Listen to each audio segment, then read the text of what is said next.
Bueno, pues vamos a comenzar.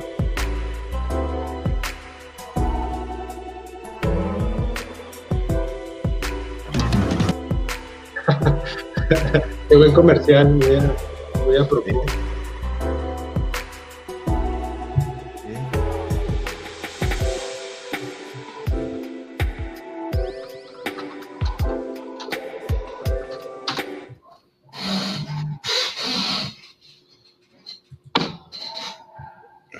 Listo. Bueno. Pues buenas tardes, Rodrigo. Hola, Ricardo, ¿cómo andas?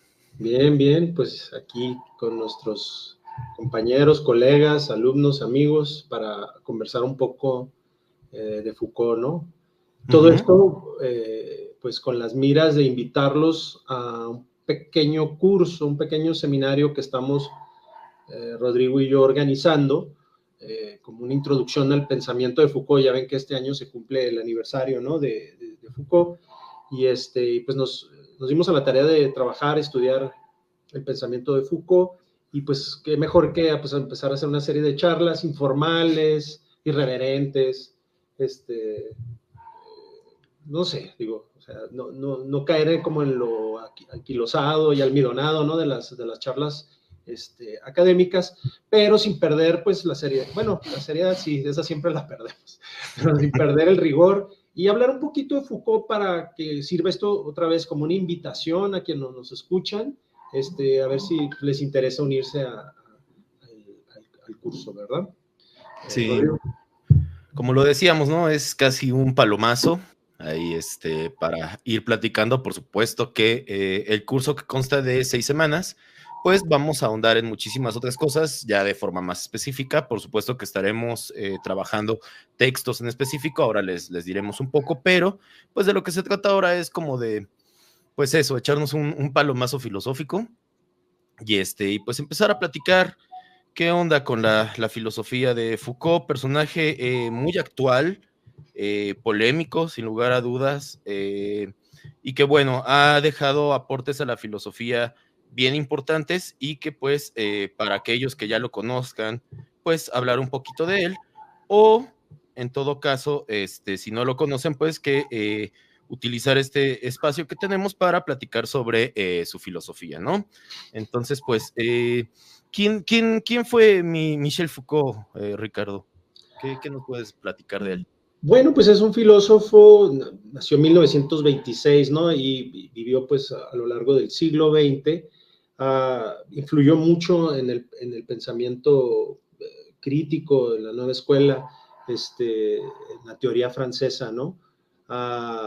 Él estudió con Hippolyte, ¿sí? También con Caballé, si no me equivoco. Sí, con Caballé, ¿no? También estudió. Bueno, no, eso sí, se los debo. También tuvo una relación cercana con Althusser. Fue alguien que también pues tuvo problemas no sé si llamarle salud mental, ¿no? Pero tuvo algunas cuestiones de salud mental, lo cual despertaron mucho interés en él sobre los temas de la clínica, del tratamiento de la salud mental, del castigo, de las prisiones, ¿no? De todas estas cuestiones, ¿no? Estudió en la École Normale, ¿no?, de París, en la Escuela Normal Superior de París, y ¿qué más podemos decir? También pues pasó por una etapa como muy comunista, ¿no? Incluso hasta cercana al maoísmo. Militó un tiempo en el Partido Comunista. No obstante, Foucault también representa una contracorriente, o sea, se suma a las filas de una contracorriente que se empieza a gestar a finales de los 50, 60, 70, en contra de la hegemonía y del predominio del pensamiento existencialista, ¿no? Sobre todo representado por Sartre, ¿no? En gran medida por eso lo ponen con los estructuralistas a Foucault, ¿no? Y claro, Foucault, pues sí, entra y sale de esta categoría, ¿no? En algunas cosas coincide, en muchas otras rompe, ¿no? Juega o trata de llevar más allá el concepto de estructura, ¿no? Pero cuando decimos trata de llevar más allá el concepto de estructura, pues en muchos casos es como rompiendo con la misma pues, la misma idea de estructura, ¿no? Si de alguna forma, porque también, o sea, ya lo habíamos platicado, ¿no? Esta cuestión del postestructuralismo, ¿no? Pues en realidad no hay una línea o unos lineamientos rígidos que puedan decir, estos son los pensadores que pertenecen al postestructuralismo, ¿no? Más bien lo que los une, lo que los pone dentro de esta corriente postestructuralista es su rechazo o su ruptura o el ir más allá del estructuralismo, que también fue una corriente que predominó, sobre todo después del existencialismo, ¿no? Como vemos, la incorporación del pensamiento de Lévi-Strauss y de Saussure, ¿no? Sobre todo el análisis lingüístico de Saussure, aplicado a la antropología, pues nos produce un Lévi-Strauss, ¿no? Pero además, esto se extiende no solamente en la antropología, sino en muchas otras ramas, ¿no? Bueno, y claro, o sea, esto también influye de alguna manera a Foucault, no necesariamente en un sentido de ser discípulo, pero sí en una necesidad de responder a varios temas, ¿no? Una cosa que lo identifica mucho es la crítica al sujeto, ¿no? Así como que es un sujeto, existe el sujeto o que representa el sujeto, ¿no? En las nuevas sociedades, ¿no? Sí. Como ya dijo Rodrigo, también, y como veremos en nuestro curso, algunas de sus principales obras, ¿no? Una de sus obras más conocidas es Vigilar y Castigar. Yo creo que todos la han oído mencionar. Esa la vamos a abordar, no en su... no por completo, pero sí vamos a abordar unas partes importantes de Vigilar y Castigar. Historia de la sexualidad, ¿no? Ahí Rodrigo nos va a acompañar con algunos temas de historia de la sexualidad y también de historia de la locura. Y para terminar, vamos a ver un poco de las palabras y las cosas. Y si el tiempo lo permite, sí me gustaría también hablar de el origen de la biopolítica, ¿no? Porque esto, bueno, quizá ahorita más adelante lo hablemos, me ha llamado mucho la atención porque tiene una relación muy especial con el pensamiento neoliberal, ¿no? Y todo lo que representa, no solamente en términos teóricos, ¿no? Sino también en términos prácticos, ¿no? También vemos que Foucault cambia, hay un cambio, ¿no? de intereses de estudio y todo, pero digamos que en los 70s él le interesa mucho el tema de la prisión, ligado a la disciplina, ¿no? Que la disciplina aquí hay que verla en los términos de Foucault, hay que entenderla no solo en un sentido como de un control estricto del cuerpo, ¿no? Sino también como un conjunto de saberes y conocimientos, ¿no? Tiene este doble sentido la palabra disciplina, ¿no? También, como bien sabemos, pues es uno de los que le da, sí, no estoy seguro si es quien acuña, pero no creo que sea muy arriesgado decir que es uno de los que le da su sentido relevante, ¿no? El término biopolítica, normalización, y también pues cómo él entiende el poder, ¿no? Que cambia. Es muy revolucionario su forma de entender el concepto de poder, ¿no? Se fue muy pronto, se murió en 1984, ¿no? Justo cuando yo creo que su pensamiento estaba, yo creo, alcanzando una cúspide, ¿no? Una maduración. Y pero sí, o sea, sus planteamientos nos invitan a hacer una crítica una crítica que nos obliga a refundar mucho de las bases del pensamiento social, ¿no? Y científico, bueno, social científico, incluso filosófico, ¿no? No sé si quieras tú agregar más cosas. Sí, fíjate, es interesante toda la discusión que propones sobre estructuralismo, postestructuralismo, porque de hecho suele ubicarse a Foucault dentro de la corriente de los estructuralismos, pero, por ejemplo, ahí tiene una conferencia que se llama ¿Qué es un autor? Y ahí, de hecho, le lanza casi el reto al público, ¿no? Dice, yo los invito a que busquen la palabra estructura en las palabras y las cosas y no la van a encontrar, ¿no? Entonces, el mismo Foucault parece que se desdice de esta denominación que le ponen como estructuralista, y creo que eso habla de la complejidad de su pensamiento, ¿no? Porque además, si uno va leyendo poco a poco la manera en que el pensamiento de Foucault avanza, claro, no es lo mismo leer Las palabras y las cosas o la arqueología del saber que acercarnos ya hacia el final de sus cursos en el Collège de France, ¿no? Estos que han sido publicados al español como El gobierno de los otros y El coraje de la verdad. Hay una evolución en el pensamiento de Foucault y por eso es que yo creo que él mismo identificaba que el hecho de ser encasillado como un estructuralista no le hacía justicia a sus planteamientos, ¿no? Entonces, pues sí, se codea con varios de los intelectuales de la época, sobre todo en esa Francia de la posguerra. Ahí, por ejemplo, pues tiene contacto con el propio Lacan, por supuesto, tiene contacto también con Roland Barthes, entonces hay toda una serie de contactos intelectuales que tiene con muchísimas otras personas en ese momento, pero lo que siempre me ha llamado mucho la atención y es lo que ahora tú apuntas, ¿no? Esta clasificación del estructuralismo o del postestructuralismo resultó bien complicada incluso para aquellos a quienes los metieron en con esas denominaciones, ¿no?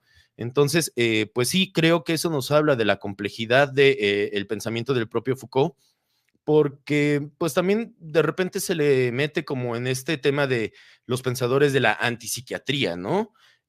Coquetea también con el psicoanálisis, pero por otros momentos lo va a rechazar también. No es un pensador que podamos entonces meter en un costal de clasificación, porque su propio pensamiento va avanzando mucho, ¿no?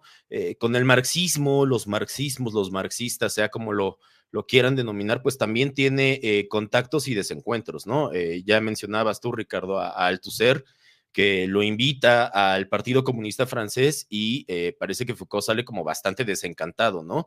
Pero claro, ahí el punto es si la lucha teórica es contra el marxismo en general o si más bien tiene desencuentros con una visión como muy estructuralista, otra vez, ahí está el término, representada por Althusser, ¿no? Althusser que suele ser un personaje que se le denomina como parte de un marxismo estructuralista, y pues que eso es complicado, ¿no? Porque sí, cuando uno lee Althusser y después regresa a Marx, sí hay bastantes cosas de repente que decir, bueno, este es Althusser y ya no tanto Marx, ¿no? Esta división tan rígida que en momentos se lee de Althusser de estructura y superestructura, pues bueno, quizás no es tan rígida en el propio Marx, ¿no? Pero bueno, me estoy yendo ya a otros lados. Lo que quería decir era justo cómo pues hay encuentros y desencuentros con el marxismo, con los estructuralismos, con la antropología, con la lingüística, con el psicoanálisis, y que eso entonces es una constante que vamos a estar encontrando en Foucault, ¿no? Muy amigo también de Dumézil, alumno de Canguilhem, de Hippolyte, o sea, Foucault es una figura que sin lugar a dudas eh, es un referente de cómo se está pensando toda la filosofía y los sistemas de pensamientos en la Francia de la posguerra, ¿no? Lingüística, antropología, psicoanálisis, marxismo. Foucault, sin lugar a dudas, es un pensador que va a estar entonces rodeado, tanto teórica como personalmente, con todos estos otros pensadores, ¿no? Claro. Fíjate, ahorita que mencionabas la lista de acompañantes, ¿no? De Foucault, a mí me llamó mucho la atención alguien que André Gluckman, ¿no? Que es un pensador de derecha, que escribió una obra, pues, no sé, que tuvo cierta relevancia, y Foucault parece, bueno, hay debate sobre qué tanto sanciona dicha obra Foucault, ¿no? Que fue como un sesgo inesperado, ¿no? Para mucha gente en el pensamiento de Foucault, ¿no? Porque es un pensador que, digamos, pues sí, desdeña, por ejemplo, pues todo el análisis estructuralista y marxista, ¿no? Incluso posmoderno y postestructuralista de la época, ¿no? Entonces, ahorita busco la referencia del texto, ¿no? Pero que eso a mí me llamó mucho la atención, porque ya empezamos a ver en el último Foucault, creo, un interés por el neoliberalismo. Claro, estamos hablando de los 70s, ¿no? Donde el neoliberalismo todavía no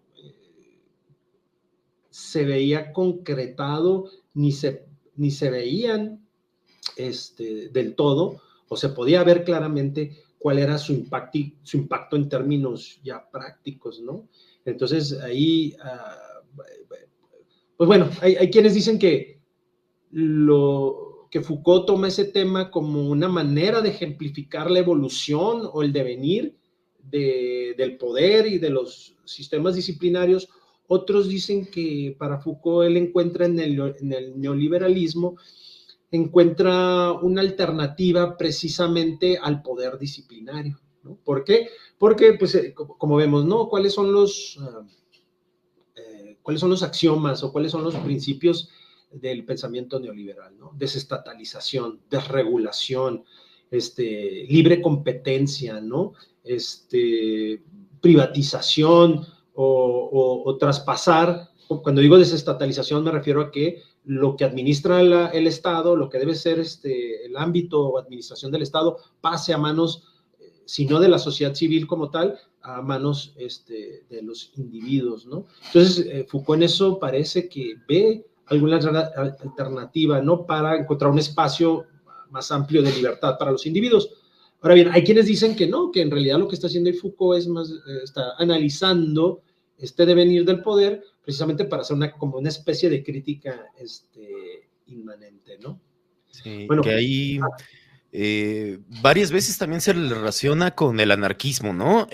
No han sido pocos los autores que he leído de cómo se pronuncian a la hora de leer a Foucault con una perspectiva hasta cierto punto como anarquista, ¿no? Okay. Ahora también lo que estabas mencionando, la relación que tuvo también con Deleuze, pues también da un montón de directrices, ¿no? Sobre cómo, estoy pensando ahora que hablabas de la sociedad disciplinaria, ¿no? Y este texto de Deleuze de Postdata sobre las sociedades de control. Sí, sí, es muy interesante eso. Que es una lectura directa que Deleuze está haciendo de vigilar y castigar, ¿no? Claro, y hay una ruptura ahí con Foucault, y claro, le dice, no, Foucault, o sea, por ahí no es, ¿no? O sea, bueno, no por vigilar y castigar, sino el tema del neoliberalismo, o sea, Deleuze dice, no, la cuestión no va por ahí. Y por otro lado, sí ve hay una ruptura entre el concepto de sociedades disciplinarias y sociedades de control, ¿no? Pero perdón, adelante. Sí, y también, ¿no? El Antiedipo, este texto de Deleuze y Guattari, que el propio Deleuze dice que es un proyecto filosófico que surge de la lectura de la filosofía de Foucault, ¿no? O sea, no solo Foucault ha influido a sus contemporáneos, a gente con la que él trató de manera directa, sino que, y eso creo que se demuestra justo a propósito de este aniversario, ¿no? O sea, las universidades en general, no solo en México, en América Latina, sino también en Europa y en muchas otras latitudes del mundo, Foucault sigue siendo un pensador leído, ¿no? Entonces, y sí, justamente, cosa interesante también que ahora mencionas, ¿no? Como cómo intenta él separarse de alguna manera del mote estructuralista, postestructuralista, y aún así buena parte de los autores que podríamos considerar como pertenecientes al postestructuralismo están siguiendo muy de cerca también el pensamiento de Foucault, ¿no? Entonces ahora con todo lo que decías, pues sí recordé también textos como El Antiedipo o Mil Mesetas, que en palabras de sus propios autores, pues son consecuencia de un diálogo y de una discusión filosófica con el pensamiento de Foucault, ¿no? Claro, porque ahí, justo eso estaba leyendo un poco anoche de esta como prolongación.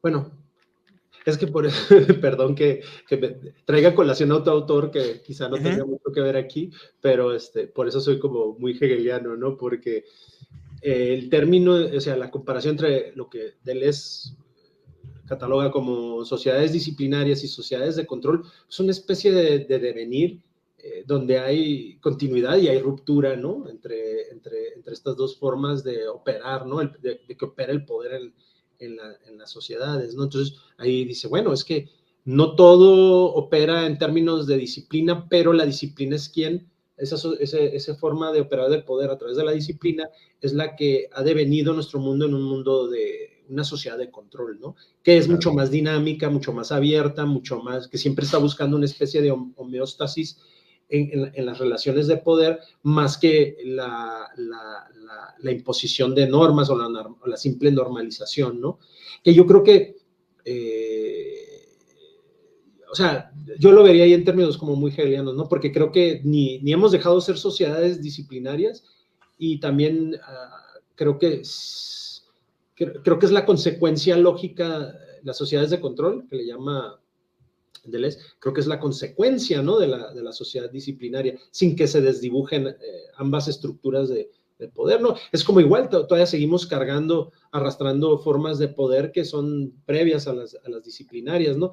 A colación, fíjate, releyendo también Vigilar y Castigar, pues me llamaba mucho la atención esta cuestión del castigo, cómo, o sea, cómo Foucault nos muestra ese cambio precisamente en la estructuración del poder, ¿no? Cómo pasamos de ser estas sociedades del castigo como espectáculo, de la ostentación del poder, ¿no? Así desnudo, brutal, era el rey restableciendo su soberanía, ¿no? Cada vez que se comete un crimen, y por eso hay que castigar duramente y públicamente y de una manera espectacular y visible, ¿no? Aunque el cuerpo ya está deshecho, hay que seguirlo castigando, ¿no? Porque no se trata simplemente de una cuestión disciplinaria, ¿no? Sino se trata de una cuestión de restituir el poder del soberano, ¿no? Claro. Bueno, sí, y lo platicábamos ayer, ¿no? También esta parte que decíamos, parecería que estamos en una sociedad ya más allá de la disciplina, pero ayer platicábamos, ¿no? Más bien creo que la disciplina se ha desplazado a otros lugares y actuado desde otros puntos de vista, ¿no? Claro. Ayer Ricardo y yo platicábamos sobre la era del vacío de Lipovetsky y el concepto de seducción que Lipovetsky propone, ¿no? No es que la disciplina haya desaparecido, sino que parece que se volvió más seductora, ¿no? Claro. No, Entonces, cambia su mecanismo, como su economía libidinal, ¿no? Esa cambia, ¿no?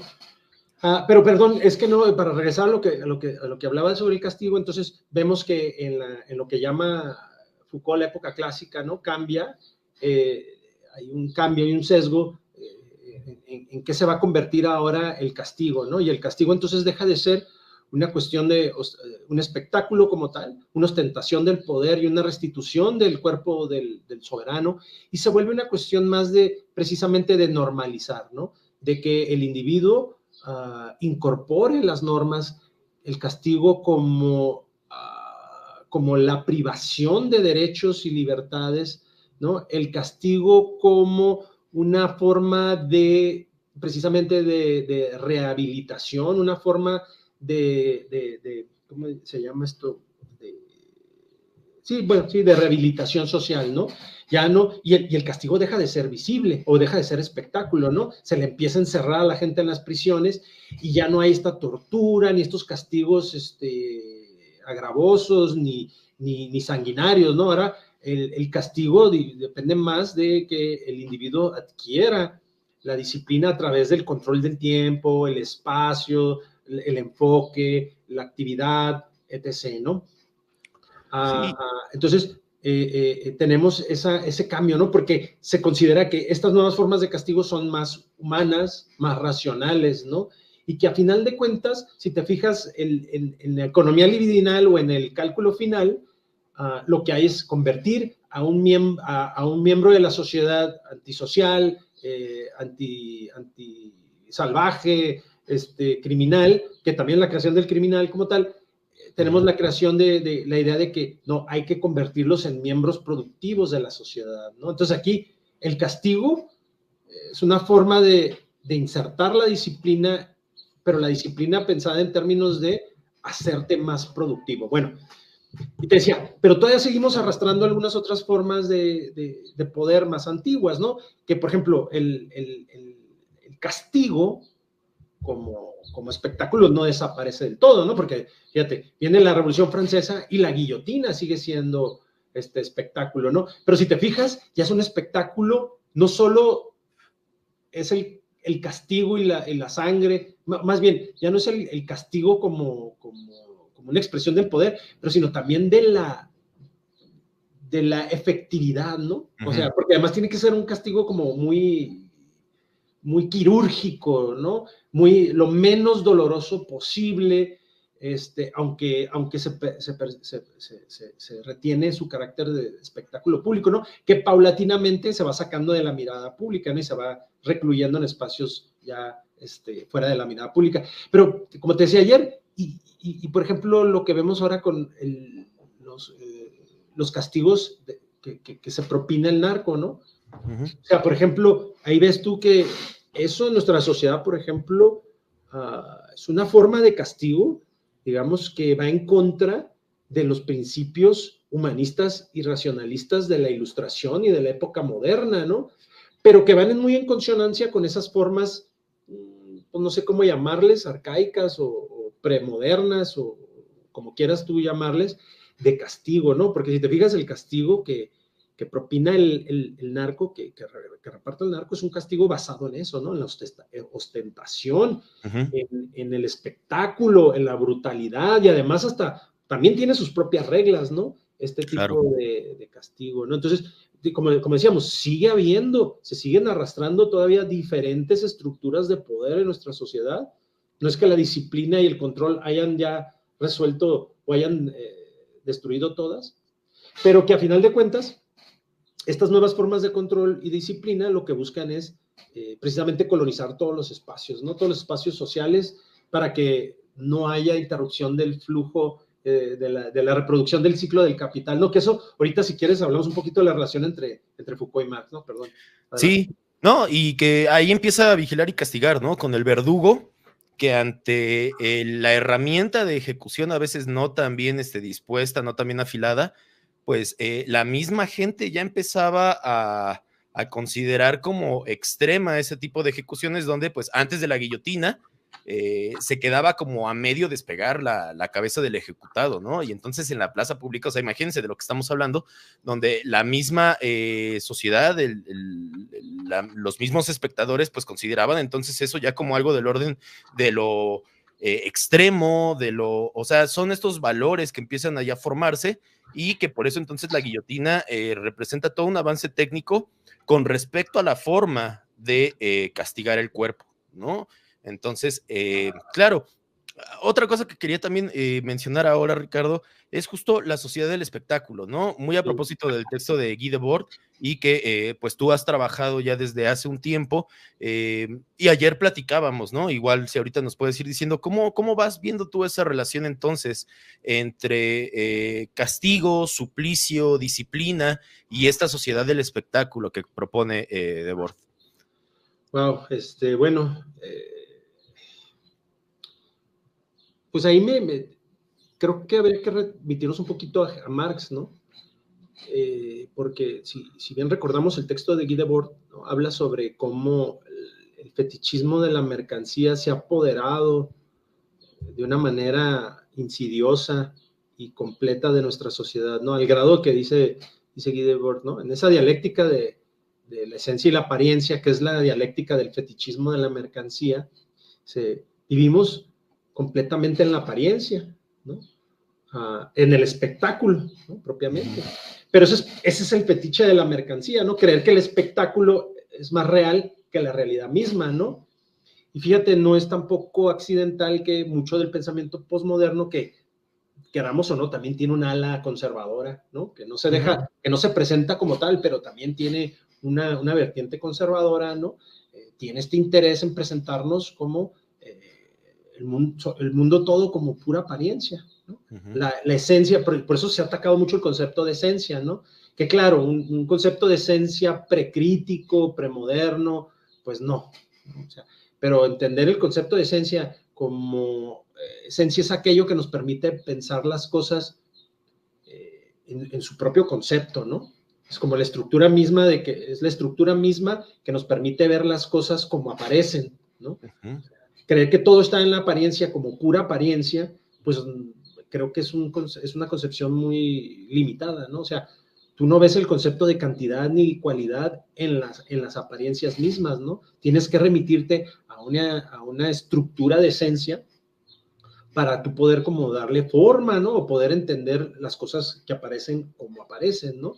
El problema es que se sustancializó de alguna manera premoderna, o se sustancializó de una manera, digamos, muy fundacionalista, muy poco estática, el concepto de esencia, ¿no? Se quiso entender el concepto de esencia como algo dado de una vez por todas y para siempre, que no cambia y que no es móvil, que no tiene dialéctica, ¿no?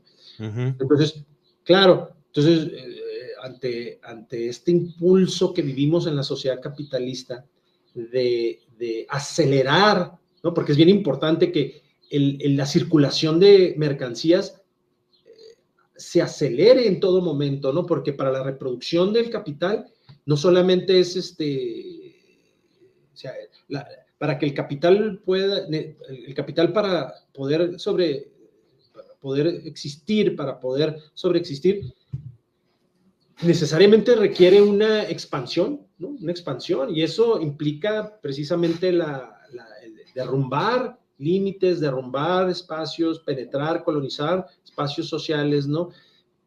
Crear mercados, crear industrias, crear todo, ¿no? Para que pueda crecer, ¿no? Y eso es uno de los problemas que enfrentamos hoy en día, ¿no? Esta necesidad de crecimiento ilimitada del capitalismo, ¿no? Que nos está llevando a una debacle no solamente climática, ¿no? Sino también social.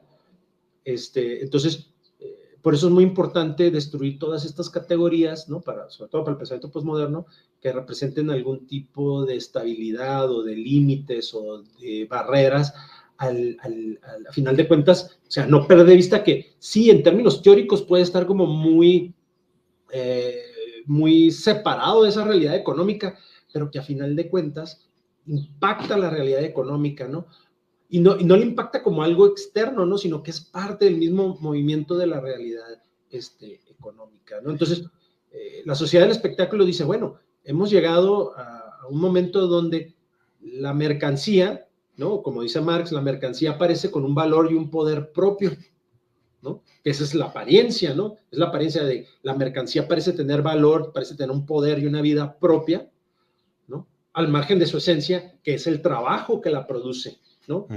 Al margen de las relaciones humanas, que son las que producen la mercancía y le dan su valor, ¿no? Entonces, vivimos en ese mundo, dice Debord, retomando la idea de Marx, dice, pero además, no solo habitamos ese espacio, sino que ese espacio se ha radicalizado al grado de que se sobreimpone y eclipsa y trata de mantener a raya la realidad. O sea, nos trata de tener nuestra atención y nuestra actividad y nuestra praxis en ese espacio de las apariencias, en ese teatro, en ese mundo del espectáculo, que por eso te decía, ¿no? Por eso creo que hoy por hoy en el pensamiento actual, el performativismo se vuelve una pieza clave, porque el performativismo es lo que te permite, ¿no? Vivir, actuar y tener una praxis dentro de ese mundo de las apariencias, donde lo importante es la apariencia, ¿no? El despliegue del símbolo, el despliegue del signo, incluso por encima por encima o relegando a la referencia, a la relación real, por decirlo de alguna manera, ¿no? Entonces, bueno, esa es como una de las relaciones que yo he notado con lo que dice Guy Debord, ¿no? Ahora bien, ¿qué relevancia tiene esto con Foucault? Pues que pues la disciplina, las sociedades disciplinarias precisamente han, creo yo, acelerado y abonan en este sentido, ¿no? A que el telón, no, bueno, no el telón, ¿cómo se dice? El escenario, ¿no? Configuran las reglas del escenario y configuran las motivaciones, como decía, esa economía libidinal y las motivaciones de cómo queremos, ¿no? Actuar en ese, porque ya no se trata de tienes que hacerlo porque tienes que hacerlo, ¿no? Ya no es como una imposición externa que al margen de quieras o no, lo tienes que hacer, ¿no? Sino que se vuelve una motivación, una forma, un acicate, ¿no? Donde, o sea, tú estás buscando la realización, ¿no? De las mismas normas por una identificación y un deseo de participar en ese espectáculo, ¿no? O sea, si yo si yo hago ejercicio, ¿no? Es porque en muchos casos, pues busco como ser parte de ese espectáculo, ¿no? Donde se me han puesto las normas de que una buena vida, una vida fit, una vida sana, ¿no? Representa ir a un gimnasio, hacer ejercicio, hacer X, Y, Z cosas, ¿no? Pero bueno, sí. Hago una pausa para que... Sí, como alguna vez también lo platicábamos, ¿no? La actitud muy vigente, muy actual de querer resolverlo todo en lo mero simbólico, ¿no? Cuando en realidad, pues, las condiciones materiales no se ven trastocadas, ¿no? Entonces, y que eso parece que es muy, muy útil precisamente al modo de producción capitalista, ¿no? En última instancia, es la legitimación de un status quo, donde en apariencia somos libres de hacer lo que queramos, siempre y cuando las relaciones de propiedad pues no se ven entonces ellas trastocadas, ¿no? Y en términos Foucaultianos, algo que también hemos discutido en varias ocasiones, como si las nuevas discursividades no fueran ya también ellas, algunas de ellas, no quiero decir todas, pero como si las nuevas discursividades no fueran ellas también nuevas formas de normalización de otros discursos, ¿no? O sea, sí leemos a Foucault para, de alguna u otra manera, el concepto de locura en la época clásica o el concepto de biopolítica en relación con la sexualidad, de repente los vemos como muy lejanos esos discursos, pero no, me parece que en momentos no damos el paso para criticar entonces las discursividades actuales, las cuales también, por supuesto, encierran nuevas formas de relación de poder, ¿no? O sea, otra vez sería ingenuo, y creo que ese es el problema, de repente es muy ingenuo pensar que las discursividades actuales no encierran también ellas nuevas formas de control, nuevas formas de poder. Sí, ya no es la disciplina tal y como la podemos pensar para los siglos XIX, ¿no? Por ejemplo, o 20 todavía, ¿no? Pero eso no significa que no haya una sociedad disciplinaria también hoy en día, ¿no? Refuncionalizada o en todo caso repensada o no sé, o sea, como lo quieras ver, pero y creo que esa es una de las consideraciones importantes del pensamiento de Foucault, ¿no? También tendríamos que dar el paso para analizar las discursividades actuales y cuáles son las relaciones de poder o de control que encierran ellas hoy por hoy, ¿no? Claro. Sí, por ejemplo, ahí lo de cómo ha cambiado la disciplina, ¿no? Porque o sea, los nuevos discursos de disciplina, en este sentido ya Foucaultiano, ya no es como, no buscan como prevenir o evitar en sí, o sea, en sí mismos no buscan prevenir o evitar algún tipo de infracción o algún tipo de ruptura de la norma, ¿no? Claro, eso siempre está presente, ¿no? Lo tenemos, sino que también se busca como que el individuo logre desarrollar nuevas capacidades dentro de la nueva normatividad, ¿no? Entonces, por ejemplo, nosotros no solo o sea, no solamente como profesores, ¿no? Sino como cualquier persona que trabaja en cualquier sector, enfrentamos este tema, ¿no? De, por ejemplo, cómo nos tenemos que actualizar todo el tiempo, ¿no? Tenemos que tomar cursos y ya no, o sea, primero eran cursos de computación, ¿no? Hace 1000 años, ¿no? ¿Por qué? Porque pues, si no aprendes a usar la computadora, pues vas a ser menos productivo, ¿no? Pero luego, fíjate, curiosamente, este tipo de actualización, tipo de cursos, ¿no? Que además tú vas y tomas libremente, ¿no? ¿Por qué? Porque quieres alcanzar tu máximo potencial, porque quieres desarrollar las habilidades y las capacidades que te van a hacer productivo, te van a ser útil a la sociedad, te van a ser productivo y te van a llevar al siguiente nivel, ¿no? Y entonces empezamos a tomar cursos pues, de sensibilidad, ¿no? Empezamos a tomar cursos de pedagogía y didácticas, ¿no? Empezamos a tomar cursos ¿no? O sea, de sí, todas estas cosas que empiezan ya a rebasar lo meramente técnico, ¿no? Que, o sea, que también son como son especies de tecnologías, ¿no? Pero que nos empiezan ya no nos, por ejemplo, ¿no? Estos, por ejemplo, cómo usar el lenguaje, los nuevos lenguajes, ¿no? En el aula. Ya no es como, lo tienes que tomar, si no te voy a castigar. No, si tú quieres aumentar tu productividad, quieres ser más empático, quieres cumplir, alcanzar tu potencial dentro del imaginario y de las posibilidades sociales y morales de esta sociedad, pues tú sientes que lo tienes que tomar, ¿no? Para ser productivo y realmente alcanzar tu potencial, ¿no? Entonces, estos mecanismos, ¿no? Es un poder que se vuelve como positivo en este sentido, ¿no? No negativo de prohibirte, de inhibirte, ¿no?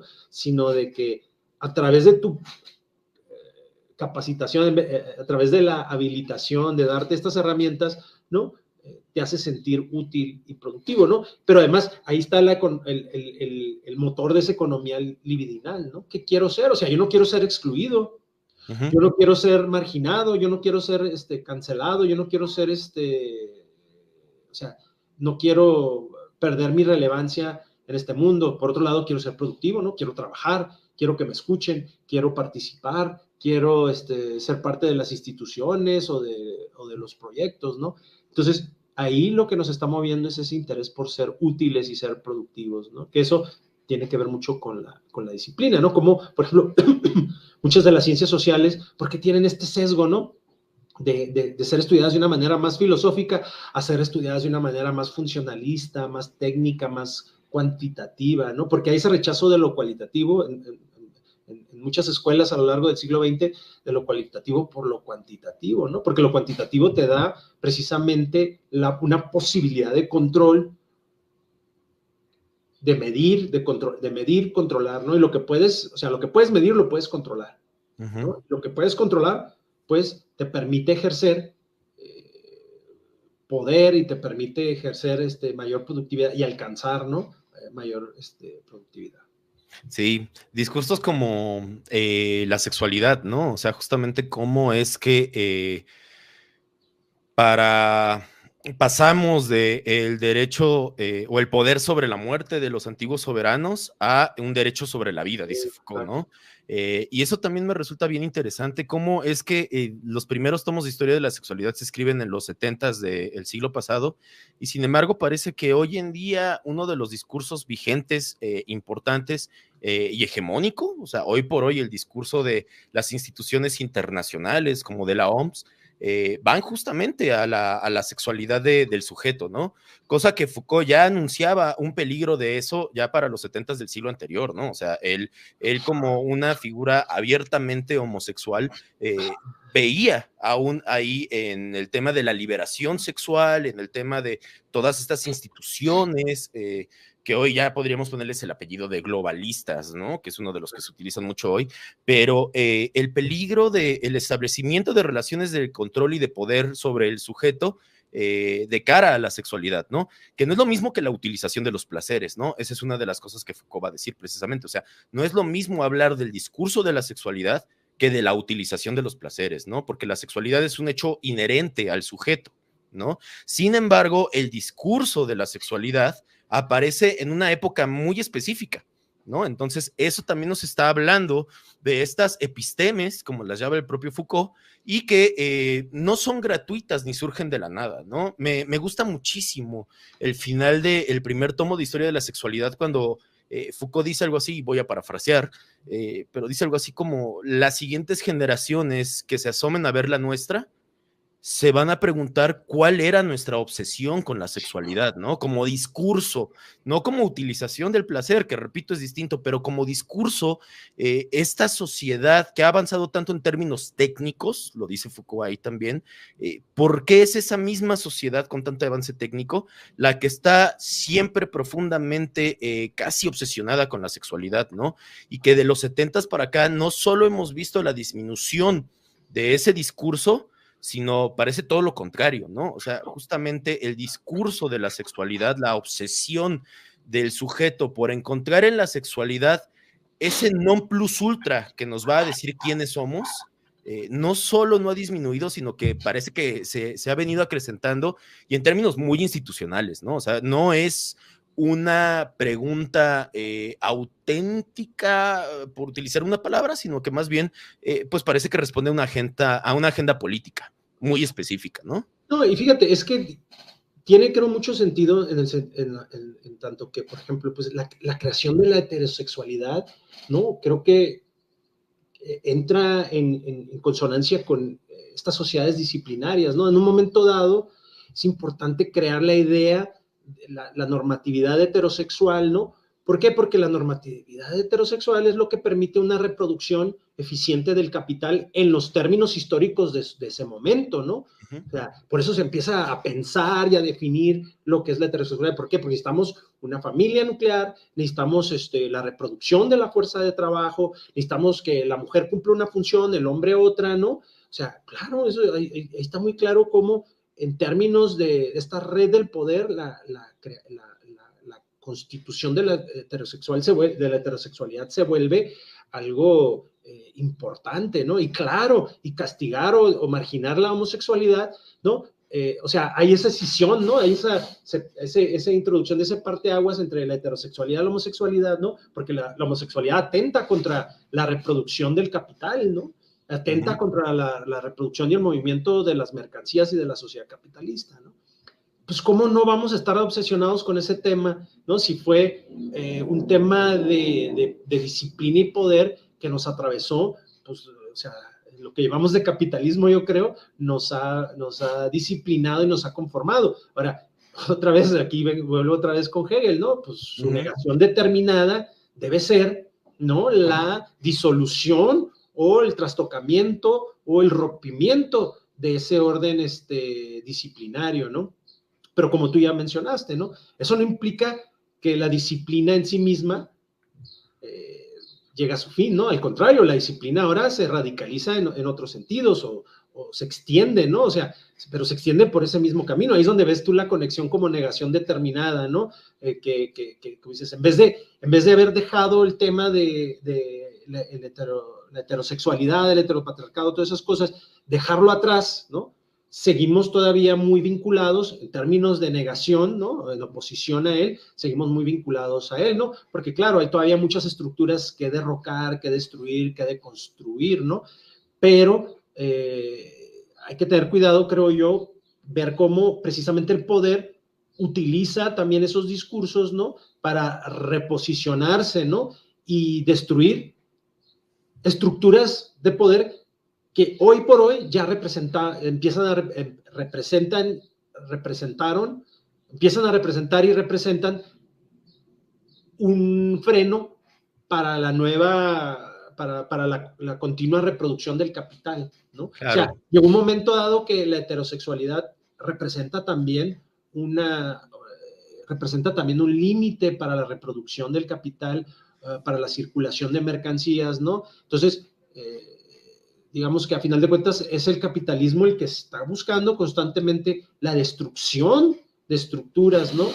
Pero no para dejarnos en una sociedad utópica anarquista donde no hay jerarquía, sino lo hace para que estos juegos del mercado, estos juegos de reproducción del capital puedan perpetuarse, ¿no? Porque el capitalismo, como decíamos, en relación a Marx, requiere su constante expansión, ¿no? Cada vuelta de reproducción requiere una expansión, ¿no? Entonces, a mí me ha servido mucho entender, por ejemplo, la lectura de Foucault, para entender que todo esto que estamos experimentando ahorita es una renormalización, ¿no? Una renormalización pues del poder, ¿no? Del poder disciplinario, o sea, todos los cursos que tomamos, ¿no? Van en esa beta, ¿no? Sí, ahora, eso quiere decir que, o sea, y yo creo que ahí también Foucault sería como cuidadoso, porque ¿quiere decir que entonces ya es malo? No, no necesariamente, ¿no? Pero sí, lo importante es no perder de vista que sigue siendo parte de la sociedad disciplinaria y de la sociedad de control, ¿no? Más que nada, sigue siendo parte de eso, ¿no? Sí, y de cómo, como lo mencionas, ¿no? Para un momento histórico específico, la homosexualidad tiene un carácter prohibitivo, ¿no? Tabú incluso podríamos decir, ¿no? Pero hace poco comentábamos sobre esta propuesta que gira por ahí de incluir la masculinidad tóxica en el DSM-5, ¿no? Bueno, como si eso no fuese también, así como en su momento la homosexualidad estuvo en el manual de diagnósticos y trastornos mentales, pues ahora es querer meter ahora algo del carácter de la heterosexualidad o de la masculinidad también en ese manual de diagnóstico, ¿no? Claro. Como si eso no fuese entonces una nueva forma de control o de disciplina, ¿no? Responsabilidad disciplinaria sobre los cuerpos también, ¿no? Claro. O sea, hay un desplazamiento, pero creo, y por eso hay una entrevista de Foucault que se llama No al sexo rey, y justo habla de esta problema, ¿no? Claro, en su momento lo decía de cara al problema de la homosexualidad, ¿no? Pero ahí, como dices, él siempre fue muy cuidadoso en poder dar cuenta de que el discurso de la sexualidad, sea de un lado o sea del otro, obedece a relaciones de poder que, pues, por las cuales el sujeto está siempre atravesado, ¿no? Entonces, ahora no se trata de criminalizar, como lo fue en algún momento incluso la homosexualidad, ¿no? Hay momentos de la historia de Occidente donde la homosexualidad incluso se ve como un comportamiento criminal. Afortunadamente ya no es así. Claro. Pero, ¿por qué en este giro de tuerca ahora queremos patologizar otros comportamientos sexuales, ¿no? De lo que se trataría en todo caso sería que el sujeto viva su sexualidad, esta utilización de los placeres de la manera más libre posible, ¿no? Sea cual sea, ¿no? Pero como si no hubiese entonces un giro de tuerca, digo, en la forma en cómo nuevas discursividades están desplazando la disciplina para crear nuevas formas de control y de poder sobre los cuerpos, ¿no? Fíjate, si no me equivoco, en nosotros, en historia de la sexualidad, nosotros los victorianos, ¿no? Por ejemplo, Foucault, a ver, tú corrígeme si estoy mal, Foucault le echa que seamos una bola de, bueno, que en el siglo XIX y XX hayamos sido medio mochos, una bola de mochos y mojigatos, dice, eso no es propiamente herencia del cristianismo, del catolicismo, ¿no? No, o sea, claro, había una regulación, había una regimentalización de la sexualidad, etcétera, ¿no? Pero al final de cuentas o sea, estar cogiendo era importante, ¿no? Y había que tener hijos, ¿no? Y había que tener un chingo de hijos, ¿no? Pero es la sociedad burguesa, dice, realmente es la sociedad burguesa la que nos vuelve mochos y mojigatos, ¿no? ¿Por qué? Porque coger por coger, pues es un desperdicio, eso es un derroche no productivo, ¿no? Entonces, bueno, digo, al margen de que sea cierto, ¿no? Pero eso a mí me llamó mucho la atención y me hace mucho sentido, ¿no? Que en términos de esta disciplina capitalista, por eso es importante la imposición de la heterosexualidad, o sea, no solamente es perfilar el concepto, sino además imponerlo, ¿no? O sea, que sea la máxima norma, ¿no? Claro. ¿Por qué? Porque lo veo muy vinculado a la forma de producción, ¿no? En ese momento. Ahora, en una época donde, digamos, las condiciones materiales que requieren la imposición de la heterosexualidad o heteropatriarcado para afianzar o salvaguardar el modo de producción, ha quedado superada, ¿no? Por eso es aceptable para las corporaciones, para el mismo capitalismo, ¿no? Bueno, ni siquiera aceptable, es asequible, es asimilable, otras formas de sexualidad, porque hay que volver al sexo ahora productivo, ¿no? El sexo tiene que multiplicarse, desplegarse, diversificarse, ¿no? En ese sentido, ser productivo, porque además eso amplía el mercado, amplía el consumo, ¿no? Hace que la productividad del sexo pueda alcanzar o no tenga fronteras, ¿no? No tenga límites, ¿no? Lo cual en sí mismo, o sea, otra vez, lo cual en sí no es algo malo, ¿no? El punto aquí es nada más ver cómo, digamos, los discursos y la manera en que se implementan pueden o no ir vinculados a las estructuras de poder y a las estructuras capitalistas, ¿no? Claro, sí, por eso insisto, ¿no? O sea, el discurso de la sexualidad tiene una génesis histórica muy específica, ¿no? ¿Esto qué quiere decir? Que los seres humanos antes del discurso de la sexualidad no teníamos una vida sexual o que la sexualidad, pues claro que no, eso ha habido siempre, pero la pregunta ahí de Foucault que me parece siempre muy interesante es cómo y por qué ese interés específico sobre la sexualidad surge, ¿no? y va muy de la mano ya con el capitalismo industrial, ¿no? O sea, estamos hablando justamente de la caída de las sociedades de antiguo régimen, las sociedades estamentarias y el advenimiento de la sociedad de clases, y donde pues ya no es el poder del déspota el que opera, sino pues un mercado que ya entonces empieza a generar nuevas formas de relación entre los sujetos, ¿no? Claro. Y sí, o sea, lo que dices, por ejemplo, sobre el judio-cristianismo también es muy interesante, porque si uno analiza, por ejemplo, todas las representaciones de las llamadas vírgenes de la leche, no sé si las conoces. No, por favor, ¿Sí? cuéntame. No, me parece un tema muy, muy Búsquenlas y expresivo. se van a sorprender, porque cuando piensen, cuando es un lugar común ese que dices, Ricardo, pensar que la mojigatería es como que ha sido algo que heredamos de la tradición judio-cristiana. Ustedes googleen nada más ahí las vírgenes de la leche y van a ver que los cristianos medievales de mojigatos no tenían absolutamente nada, ¿no? Búsquenlas, de verdad, o sea, no se las voy a describir, no por mojigato justamente, sino porque prefiero que tengan la experiencia de encontrar estas representaciones bizantinas y medievales, y queda clarísimo que el cristiano, de hecho, por ahí lo dice una psicoanalista de la escuela eslovena, ella se llama Alenka Supančič, y Sí. tiene un textito donde dice, pues el arte más erótico que podamos encontrar es el cristiano, ¿no? O sea, claro, es un erotismo parcial, utilizando el término psicoanalítico, porque lo que vemos son senos, por ejemplo, lo que vemos de repente son objetos parciales, pero pues eso de que esta mojigatería victoriana justo, o sea, como una tradición del judeocristianismo, no es del todo cierto, ¿no? Ahí sabemos que póstumo está ya publicado al español y todo, el cuarto tomo de Historia de la Sexualidad, que pues Foucault no terminó por escribir y por editar, pero pues ya lo tenemos al español, y se llama Las Confesiones de la Carne, ¿no? Donde el proyecto de Foucault para ese cuarto tomo, pues era el análisis de la sexualidad ya en el marco del cristianismo, ¿no? El tercer tomo de Historia de la Sexualidad termina con Roma, pero el cuarto ya, el proyecto de Foucault era analizar la sexualidad en el marco del cristianismo, ¿no? Y sí, por supuesto, no estoy diciendo que haya una continuidad entre la forma en que el griego piensa la sexualidad y la del cristiano, ¿no? Por supuesto que hay diferencias, pero como bien dices, Ricardo, algo que tiene Foucault muy claro y que es una de las cosas que más me llaman la atención de estos estudios que hace sobre la sexualidad, en realidad es la filosofía burguesa, el modo de vida burgués, quien nos vuelve estos mojigatos con ya saben, ¿no? En la época victoriana a las patas del piano se le ponía una fundita. ¿Sí sabes por qué?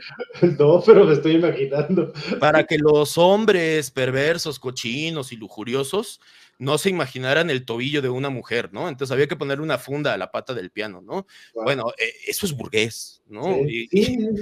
Sí, el niño Sí, masturbador, ¿no? Que es como uno de los miedos más grandes del sujeto burgués educado del 19, pues eso tiene su génesis también, o sea, otra vez, hay diferencias, sí, sustanciales entre la utilización del placer en las sociedades antiguas y cristianas, pero esta mojigatería me parece que sí tiene que ver más con un estilo de vida burgués que con tradiciones anteriores a la nuestra, ¿no?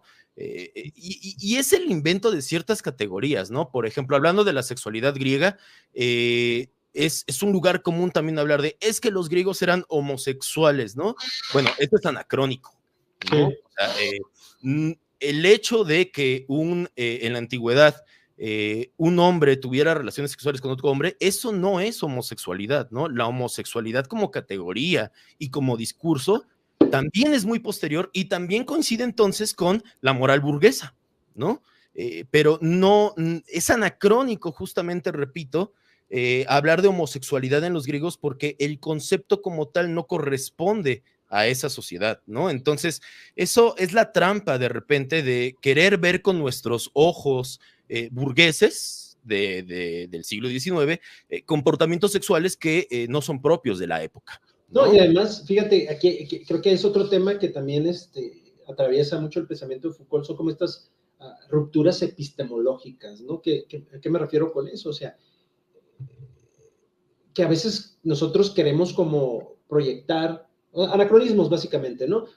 Queremos proyectar nuestra comprensión del mundo, nuestros conceptos, y los queremos encontrar a lo largo de toda la historia. Y lo peor de todo es que los queremos encontrar como de una manera homogénea a lo largo de toda la historia, ¿no? Sin ver que, pues, precisamente es lo que nos está mostrando Foucault, ¿no? O sea, Foucault nos está diciendo, o sea, sí tiene algunas, digamos, de alguna manera sí tiene algunas continuidades con el marxismo, pero rompe en otros sentidos, ¿no?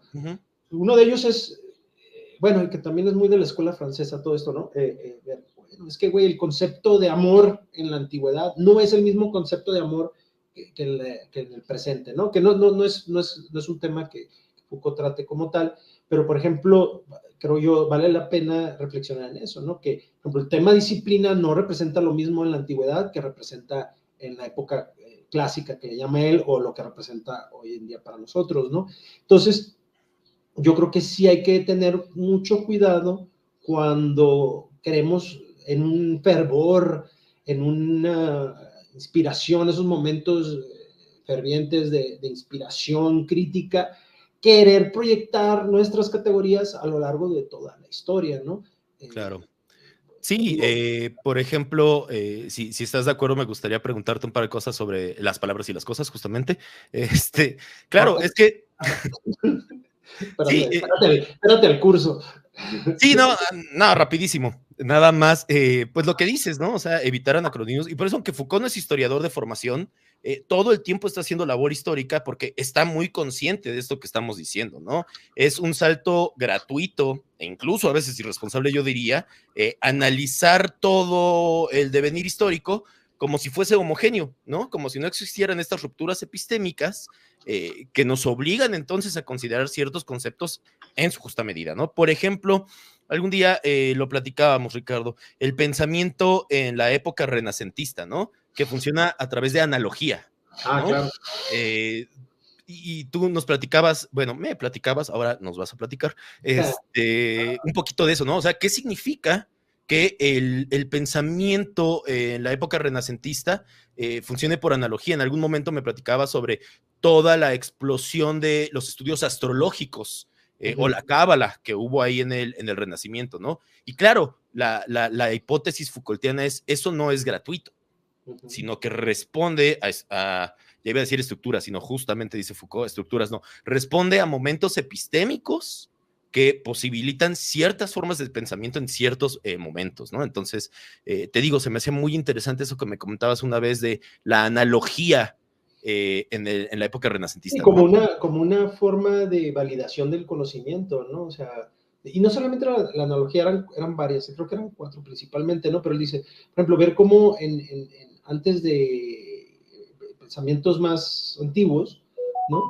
Cómo se garantizaba la coherencia o la validez de un episteme o de un conjunto de conocimientos, pues, por ejemplo, se basaban mucho en la analogía o en cierto tipo de relaciones espaciales o de continuidad incluso, ¿no? Entonces, si, por ejemplo, de alguna manera nosotros veíamos o podíamos plantear algún tipo de analogía entre lo que pasaba, no sé, en la Tierra, pero me refiero hacia el nivel de la Tierra, ¿no? Entre las plantas, y de pronto podíamos hallar o ver una analogía con el movimiento de los astros, entonces se formaba una especie de episteme donde se creía que pues esa era una forma válida de justificar el conocimiento, aunque pues en realidad no tuviera nada que ver el movimiento de los astros con el movimiento de las cosas micro, ¿no? O sea, el movimiento de las cosas macro con el de las cosas micro, ¿no? Entonces, así, mucho del conocimiento de esas épocas se basaba en este tipo de relaciones, que todavía lo seguimos haciendo en el sentido común o en el pensamiento popular, ¿no? Muchas veces caemos en este tipo de falacias o de que, bueno, cosas que hoy se consideran falaces, ¿no? Pero que, o sea, pero que siguen permeando mucho las epistemes y las formas del pensamiento, ¿no? También ver cómo, por ejemplo, cómo se apoderó también, o sea, porque también eso, no es que, digo, hay que ver las cosas otra vez me sale lo hegeliano, pero hay que ver las cosas en su desarrollo, ¿no? En su devenir, ¿no?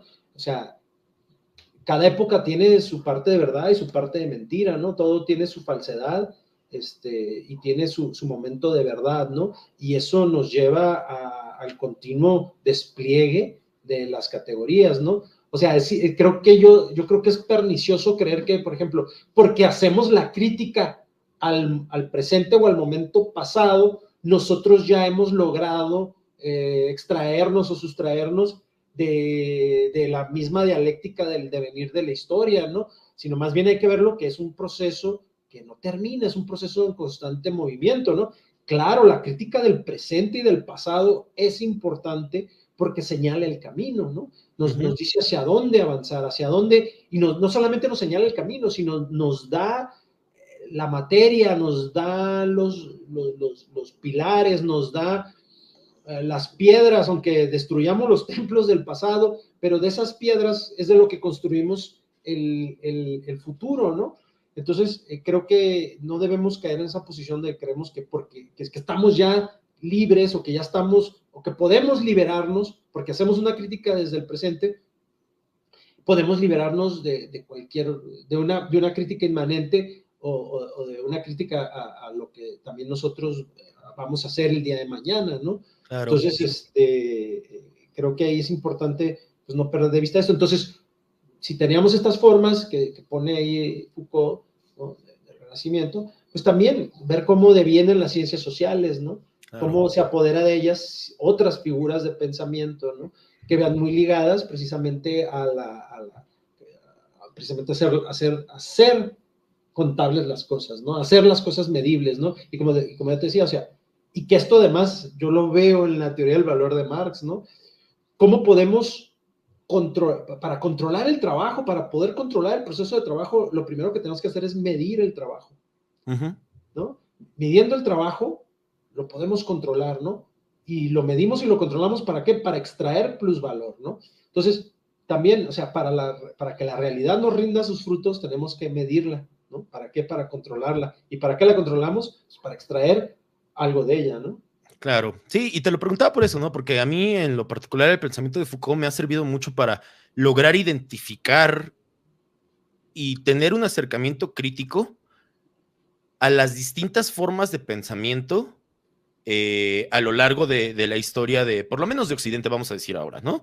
Pero, o sea, sí, no, el sujeto renacentista no puede pensar de la misma manera que el sujeto del siglo XX, por ejemplo, ¿no? Porque, claro, hay una carga epistémica, volvemos al tema, y por eso entonces la forma en cómo los seres humanos hemos pensado en ciertas épocas, pues está determinada también por estas categorías epistémicas, ¿no? Por eso te preguntaba ese ejemplo, que hay muchísimos otros, y que justo va a analizar Foucault en las palabras y las cosas, de cómo es que la episteme se mueve en distintas épocas y para distintas sociedades, ¿no? Por ejemplo, ahí mismo en las palabras y las cosas, el famoso pasaje de la muerte del sujeto, ¿no? Claro, o sea, cuando decimos la muerte del sujeto y pues uno ve pasando a alguien por la calle y dice, pues el sujeto está ahí. No, o sea, lo que hay que entender es justamente que el sujeto como categoría de análisis tiene una génesis epistemológica también y Foucault presupone o adviene, no sé cómo decirlo, también la muerte de esa categoría de análisis, ¿no? Entonces, no estamos hablando del sujeto en un sentido coloquial, sino más bien cómo incluso la noción de sujeto tiene su génesis en términos epistemológicos e históricos, ¿no? O sea, eso siempre me ha parecido muy interesante. Y ve cómo, o sea, en realidad, bueno, a ver, tú que sabes más del tema, pero corrígeme si no, o sea, también va de la mano, o sea, el nacimiento del autor va de la mano con la necesidad de adjudicar propiedad. Claro. ¿No? O sea, un nuevo régimen de propiedad, o sea, la producción intelectual y material en otros tiempos no tenía esos problemas, ¿no? Porque no había ni manera de controlarla, ¿no? Es como les decía, o sea, ¿cuándo se vuelve realmente un problema los derechos de autor en la música? Hasta, creo yo, hasta la época de la reproducción, ¿no? masiva de la música, ¿no? Con la producción la creación del fonógrafo, el disco, la cinta magnética, todos estos, ¿no?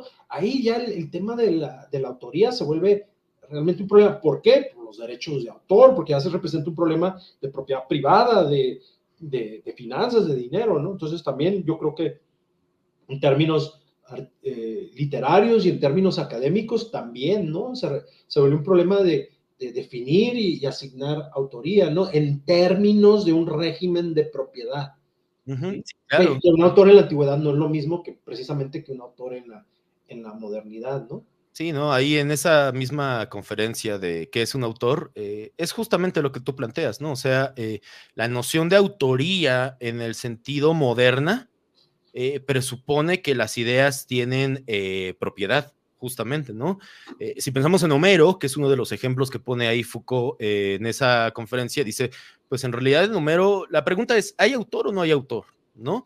Claro, y de eso va toda la conferencia, pero el punto para decirlo rápido es, bueno, sabemos que Homero es casi un seudónimo de una serie de personas que se dieron a la tarea de escribir por primera vez los cantos homéricos. La tradición era oral. Es la voz del pueblo, ¿no? Sí, entonces, otra vez, si fuéramos tan, si diéramos un salto tan gratuito como de decir, claro, es que en Homero hay autor, así como podemos hablar de autor hoy en pleno siglo XXI, pues no, o sea, son distintas formas de pensar la autoría, ¿no? Por ahí también, fíjate, sobre Freud y Marx, Foucault también dice algo bien interesante en esas conferencias, ¿no? En esa conferencia en específico. Dice, a ver, ¿Freud y Marx son autores?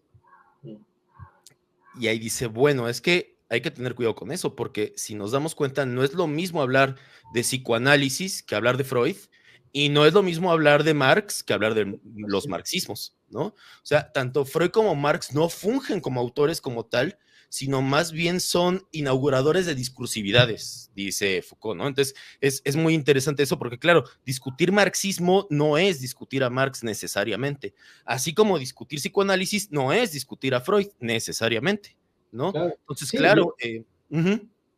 no, y es precisamente, me quería regresar al tema de la disciplina porque vemos realmente un nacimiento de los campos del conocimiento como disciplinas, ¿no? Que implican y yo creo que es muy claro hoy en día, ¿no? Como, por ejemplo, un campo de conocimiento está regido por normas, por reglas, ¿no? ¿Cómo se dice? Por paradigmas, ¿no? Pero ¿qué es lo que hacen? O sea, tú vas a la escuela a aprender todas esas normas, ¿no? Y todos esos paradigmas, ¿no?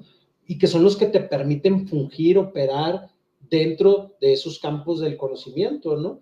Que a su vez también tienen una repercusión en los aparatos disciplinarios de la sociedad, ¿no? O sea, ve la estrecha relación que hay, por ejemplo, entre la psiquiatría como un modo de disciplinar el cuerpo y la mente de los individuos con el cuerpo de conocimientos o el área de conocimiento de la psiquiatría y la psicología como también disciplina, ¿no? Aquí hay un doble juego, hay un doble significado en el término disciplina, ¿no? Por un lado es un control sobre el cuerpo y por otro lado también es un control sobre los conocimientos, ¿no? Sobre el cuerpo, sobre el cuerpo del individuo y por otro lado sobre el cuerpo del conocimiento, ¿no? Claro. Que funge y opera en los espacios del saber en la sociedad, ¿no?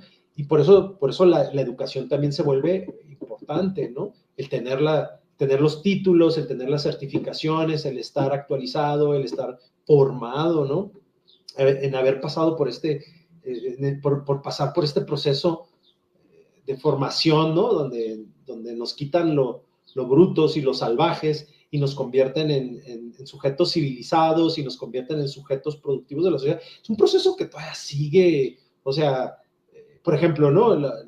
Lo de colonizar, lo de colonizante, ¿no? O sea, nos dan cursos y nos dan materias y nos dan talleres y seminarios sobre decolonización para quitarnos estas tendencias perniciosas y nocivas, quitarnos estas actitudes heteropatriarcales, eurocéntricas, que nos siguen vinculando un pasado violento, un pasado extractivista, ¿no? O sea, todavía sigue, para que vean, o sea, sigue todavía esta idea de depurar, de hacernos dóciles y depurarnos y de instaurar en nosotros nuevas normas, nuevas formas de operar, que a final de cuentas, ¿de qué se trata? Hacernos, por ejemplo, ¿no? entre menos violentos seamos, más productivos somos, ¿no? Claro. Entre más ampliemos un horizonte y no solamente estemos en el eje eurocéntrico, no, pues incorporamos una diversidad más de saberes, multiplicamos, ¿no? Nuestra diversidad en términos del saber, ¿no? Pero, digo, no hay por qué negarlo, ¿no? Ahí hay un proceso de que lo que se debe mantener es como el equilibrio. En un sentido se debe mantener el equilibrio de la sociedad, ¿no? Que la sociedad no debe desestabilizarse, sino que la sociedad debe fluir, ¿no? Por eso... Sí. Perdón. No, sí. O sea, decir, ¿no?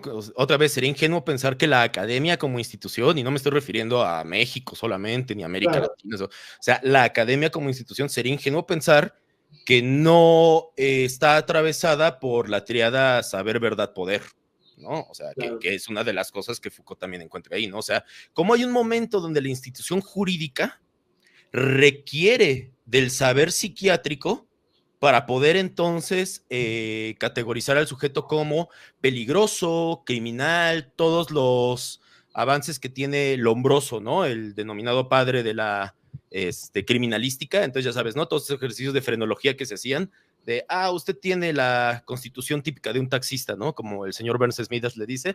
Entonces, bueno, pues eso ahorita nos reímos, pero hubo un momento donde para poder emitir sentencia jurídica se requería echar mano de la institución psiquiátrica, ¿no? O sea, y eso está en relación con la institución médica, con la institución universitaria, con la institución académica, con la institución jurídica, con la institución penal. O sea, dices, no hay por qué negarlo. Claro que no, yo creo que lo peligroso sería ser tan ingenuos como para pensar que hoy por hoy las instituciones son prístinas y que lo que buscan es solamente el avance de la humanidad hacia una sociedad más pura, y pues claro que no. O sea, lo ingenuo es pensar que, por ejemplo, la institución académica no está atravesada por saber, poder y verdad, ¿no? No, y por eso creo que se quedan, o sea, se aferran, ¿no? Hay esta obsesión con la performatividad, ¿no? Porque es precisamente, es el único lugar donde puede ser puro, es en el lugar del espectáculo, es en el lugar de la apariencia, es en el lugar de la performatividad, es en el único lugar donde puedes vivir tu utopía, donde puedes ser puro, ¿no? O sea, es en el único lugar donde el anarquismo funciona, ¿no?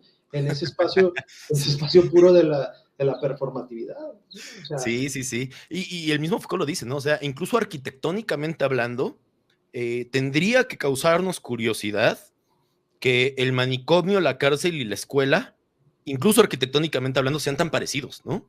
Claro. Ahora, fíjate cómo devienen las cosas, porque ese movimiento neoliberal, digo, híjole, es que no me cuesta trabajo decirlo, pero lo voy a decir, porque está cabrón, o sea, ve cómo precisamente la privatización, o sea, el movimiento moderno, ilustrado, y en esa primera etapa del capitalismo, encerró a los individuos, ¿no? Los llevó, pero al encerrarlos, están bajo un control estatal, ¿no? Están bajo la mirada de instituciones estatales, ¿no? Ahora con el movimiento del neoliberalismo viene lo contrario, es hay que desaparecer las prisiones, o sea, y no es que esté defendiendo las prisiones, no, nada más, o sea, no estoy diciendo que es bueno o malo, simplemente ve la correlación, no es meramente accidental que en un momento dado donde el Estado se le ve como la raíz de todo mal, como aquel que obstaculiza, precisamente esas fueron las grandes crisis de los 70s, económicas, 80s, ¿no? Las grandes crisis que supuestamente el neoliberalismo trató de subsanar, ¿no? Son crisis de liquidez, son crisis de estancamiento, son crisis donde el capital no está fluyendo, no se está reproduciendo. Entonces, ¿cuál es la solución? Desestatalizar todos los espacios, ¿no? Y a veces nos quedamos nada más con la idea de que fue un movimiento de las instituciones económicas, pero, caray, empezó a ver que fue un movimiento que permeó a todas las instituciones, y ahí tenemos este resurgimiento de la sociedad civil, que lo vemos siempre como ese espacio puro y bueno, donde, ahí sí las cosas fluyen, pero es un reflejo de esa sociedad capitalista y de mercado, ¿no? Donde vamos a pasar los mecanismos de control, ya no van a estar en manos del Estado, sino ahora van a estar en manos de la sociedad civil. Yo creo que muchas veces no nos detenemos a pensar qué implica eso, ¿no? Que los mecanismos de control y disciplina estén en manos de la sociedad civil, porque parece que, o sea, este discurso derecho humanista, globalista, nos hace creer que ahí pues, la gente persigue puros intereses buenos y puros, ¿no? Y ahí no hay politiquería, o no hay intereses, o no hay juegos de poder, ¿no? Sí, claro. Entonces también, o sea, la psiquiatría también se trata de desinstitucionalizar como una forma de rechazo al Estado, no solo la economía, también las cárceles, ¿no? La educación también lo estamos viendo hoy en día, ¿no? Esta forma que precisamente ha sido la sociedad digital la que ha permitido, por ejemplo, en el caso de la educación, ¿no? Desestatalizar o descentralizar la educación, ¿no? Con esto que estamos haciendo, ¿no? El uso de las redes sociales, las aulas invertidas, la autogestión, fíjate, porque esto es también uno de los puntos claves del neoliberalismo, ¿no? La autogestión, ¿no? O sea, ser un productor, ¿no? Que se autogestiona, ¿no? Claro. Que ya, pero que además estas nuevas herramientas lo permiten, ¿no? Por eso, o sea, hay que preguntarnos por qué un discurso se vuelve hegemónico, o por lo menos empieza a ganar tracción, empieza a ganar preponderancia en una época y no en otra, porque las condiciones materiales permiten, ¿no? O sea, estos discursos descentralizadores no pueden existir en una sociedad, por ejemplo, feudal, donde la centralidad de creencias, la unidad y centralidad de creencias es vital para ¿cómo se diría? La unidad, la supervivencia de la comunidad, ¿no? Sí. Fíjate que también otro texto que ya hemos platicado, el de la vigencia del discurso del manifiesto comunista de Zizek, y va muy en relación con lo que mencionas, ¿no? El capitalismo como borrando límites. Claro, porque necesita reactualizarse, pero siempre expandiendo los límites de lo que ya está como configurado de alguna manera, ¿no? No, y es quitarle límites o sea, porque de pronto, no sé, o sea, la moral, ¿no? Aunque sea una moral cristiana, puede representar un límite a esta voracidad de lucro del capitalismo. No, pues hay que tumbarla, ¿no? Y por eso, o sea, bueno, ya no me quiero meter en problemas, pero, o sea, vemos que límites tradicionales o límites que ciertos discursos pudieron representar algún límite al capital, han sido completamente demolidos, ¿no? ¿Y para qué? Para que el curso del capital siga, ¿no? Para que la reproducción del capital no se detenga, ¿no? El problema es creer que pues, los límites de alguna manera siempre son malos, ¿no? O sea, estoy de acuerdo. Claro, sí. Hay que reactualizar. O sea, estoy de acuerdo que hay muchos límites que, claro, por supuesto, teníamos que derrocar, y no solamente porque representaban límites al capital, ¿no? Sino porque representan también, creo yo, límites a la buena vida y al buen vivir del ser humano y a la plenitud del ser humano, a su florecimiento.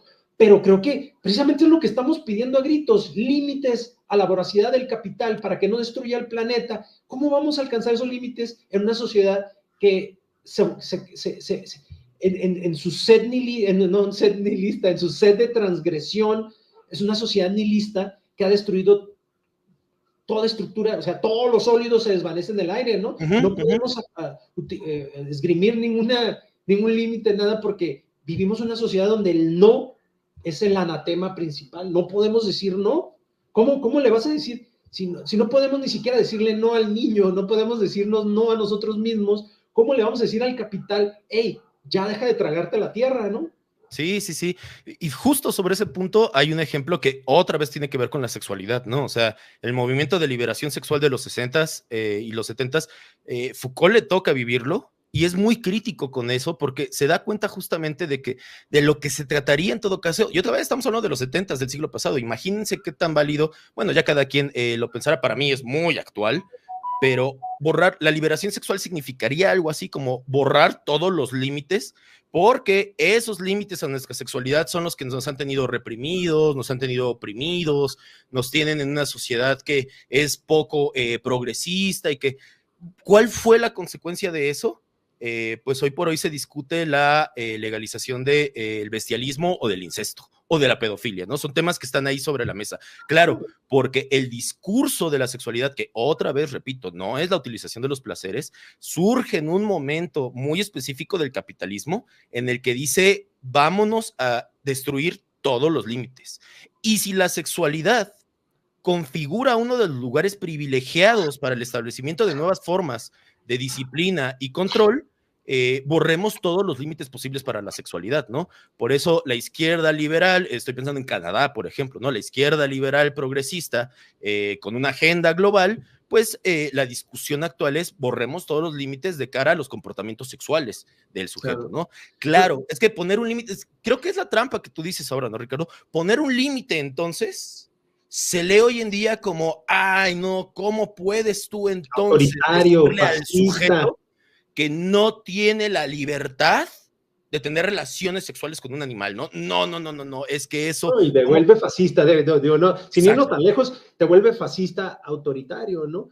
Ahora bien, pero te digo, o sea, esa es precisamente esa lógica de la transgresión que, como que se ha apoderado de nuestro pensamiento y de nuestras estructuras, ¿no? Pero que además, pero que a final de cuentas es un reflejo del movimiento, de la circulación de las mercancías y de la reproducción del capitalismo. Y en ese sentido deberíamos ser críticos, que ojo, hay que hacer una advertencia, o sea, no estamos diciendo que todos los discursos, por ejemplo, de género o feministas, se apegan a esta lógica, sino más bien es cómo el poder, ¿no? Retoma muchos aspectos de estos discursos como de cualquier otro, como también lo pudo haber hecho del marxismo, del socialismo, lo que sea. Claro, claro. Cómo se apropia de estos discursos, ¿no? Para encarnar su propia lógica, para disciplinar y normar a la sociedad, ¿no? Con los fines de, pues eso, de la reproducción del capital, ¿no? Entonces, sí, claro que hay discursos de feminismo y de género y de otras áreas, de otras perspectivas, que también son críticos con estas posiciones, ¿no? Capitalistas, ¿no? O sea, no ver, o sea, tener cuidado de no caer en una concepción del género en términos de la reproducción capitalista, que para mí, en mi muy humilde opinión, que nadie me pidió, pero la voy a dar porque de eso se trata el Internet, esa es la izquierda neoliberal.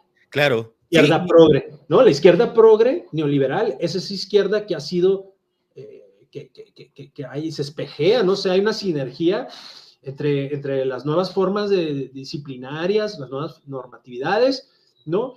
Y la articulación que se hace de esos discursos. ¡Ojo! Lo estoy diciendo para que no nos cancelen, ¿no?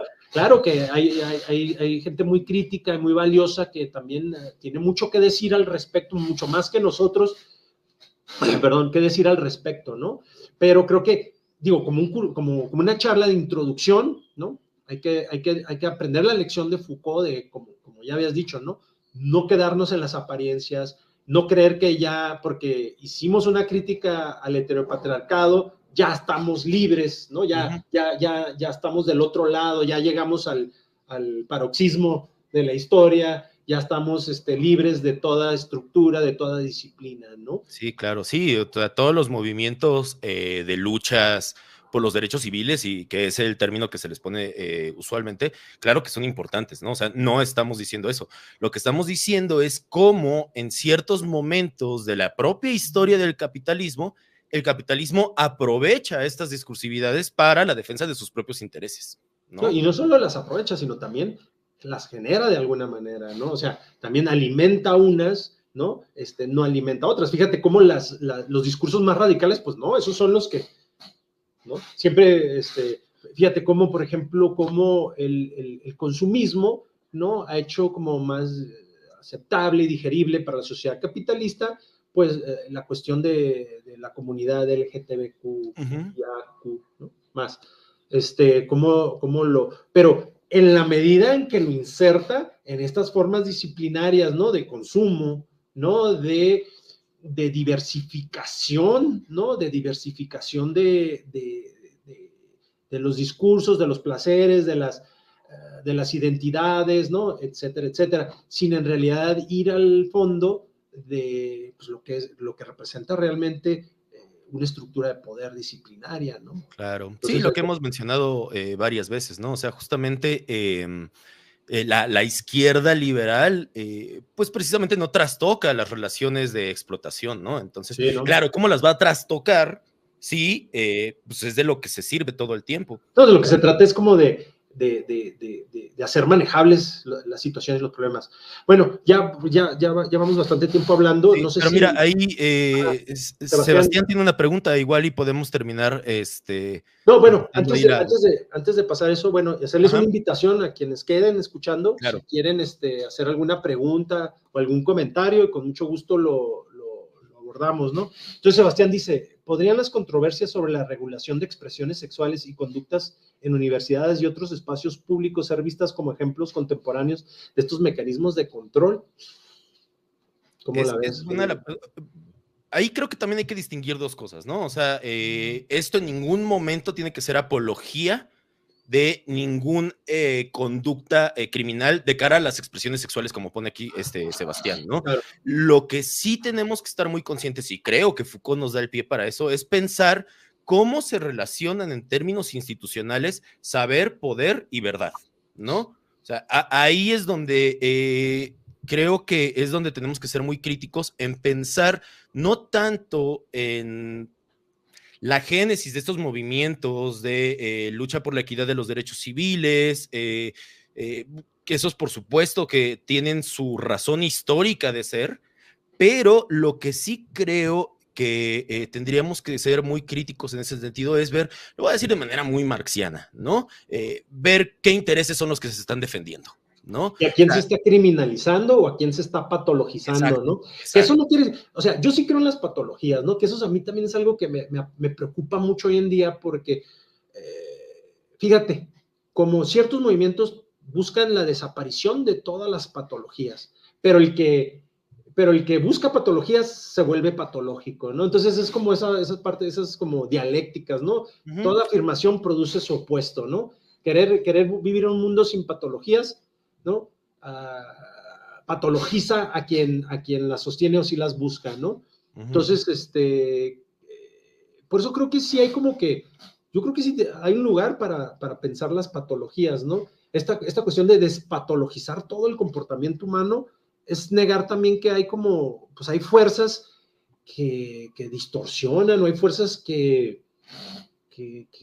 tuercen o mueven al ser humano por los senderos más oscuros o también es negar eso, ¿no? Que pues, los seres humanos tenemos un lado oscuro, ¿no? Entonces Claro. hay que preguntarse eso, ¿no? Que precisamente hay que preguntar, ¿a quién se patologiza, ¿no? Y reflexionar si efectivamente es una patología o no. Uh -huh. O sea, no es nada más simplemente luchar contra la patología por luchar contra la patología, ¿no? O sea, decir, es que no hay patologías, me parece muy patológico y me parece muy peligroso porque nos deja sin herramientas, ¿no? Para poder asumir un control o poder asumir precisamente la libertad humana, ¿no? Decir, bueno, ¿hacia dónde queremos ir? Claro. Y no dejarlo nada más así como una especie de mano invisible a una astucia de la razón o a un juego de correlación de fuerzas, ¿no? O sea, Sí. ¿cómo podemos decir, oye, no queremos acabarnos el planeta?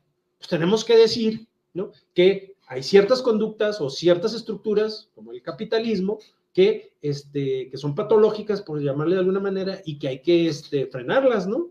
Claro, sí, o sea, la pregunta ahí otra vez muy Foucaultiana es ¿quién patologiza y a quién patologiza? ¿No? Porque, por ejemplo, la pobreza, y eso es algo que está en Historia de la Locura, en la época clásica, la pobreza en esa época clásica estaba considerada como enfermedad mental, ¿no? O sea, sí, claro, o sea, los manicomios estaban llenos de pobres, ¿no? ¿Por qué? Porque el discurso de ese momento es la pobreza es una enfermedad mental, ¿no? O sea, con lo que tenemos que volvernos muy críticos, y otra vez creo que Foucault nos ayuda a eso, es quién patologiza y a quién patologiza, por ejemplo, o como lo dije anteriormente, a qué intereses de clase, ya no es Foucault, esto ya es más Marx, a qué intereses de clase defiende qué tipo de discurso. Fíjate, ¿no? eso me recuerda ya otro tema que platicamos, eso de la pobreza, ¿no? O sea, por un lado es como, sí, despatologizar la pobreza, pero tampoco romantizarla, ¿no? Porque claro. hay este análisis a veces un poco ingenuo de lo que es el clasismo, ¿no? Y claro, hay que rechazar todas las expresiones clasistas, ¿no? Pero no por eso debemos de asumir de manera acrítica, pues todas las manifestaciones, ¿no? Creo yo, era como decíamos, por ejemplo, hablábamos del corrido, ¿no? El corrido, claro, es una música popular, tiene un origen muy específico, cultura del pueblo, y que en una concepción aristocrática, eurocéntrica de la música y todo lo rechazamos, ¿no? Pero de pronto, ¿no? Te llegan unos corridos súper violentos, súper misóginos, súper, no sé, ¿no? O sea, ustedes los conocen, ¿no? ¿Quién no ha escuchado todos estos corridos? O sea, no porque vienen de la conciencia popular del pueblo, son la voz del pueblo, creo yo que hay que verlos como algo sano o algo completamente despatologizado, ¿no? Sí, claro, Y de no, pronto, el que algún día me dijiste que la letra era algo así como, llego borracho a mi casa y despierto a mi mujer para que se ponga a cocinarme, o sea, pocas cosas tan misóginas he yo escuchado en toda mi sí, vida, claro, y además también ahí tendríamos que poner en tela de juicio si de verdad es expresión popular, ¿no? Porque claro.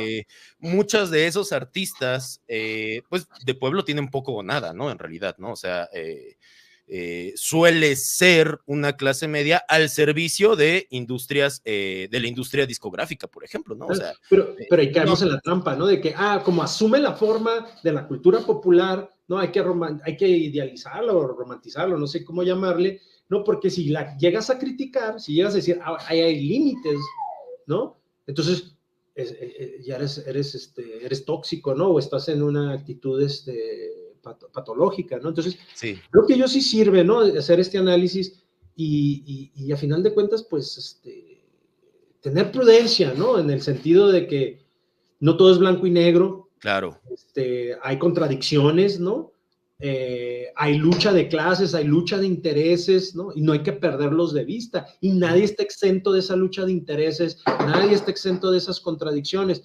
De lo que se trata, creo yo, es de hacerlas explícitas, ¿no? De verlas y Claro. ver su desarrollo, para nosotros tener una mejor comprensión del mundo y poder navegar mejor este mundo y realmente buscar las formas de vida, para poder buscar las formas de vida que realmente queremos, ¿no? Y que Sí, no son simplemente delegadas, impuestas, o que a veces nos seducen, ¿no? Como decías al principio.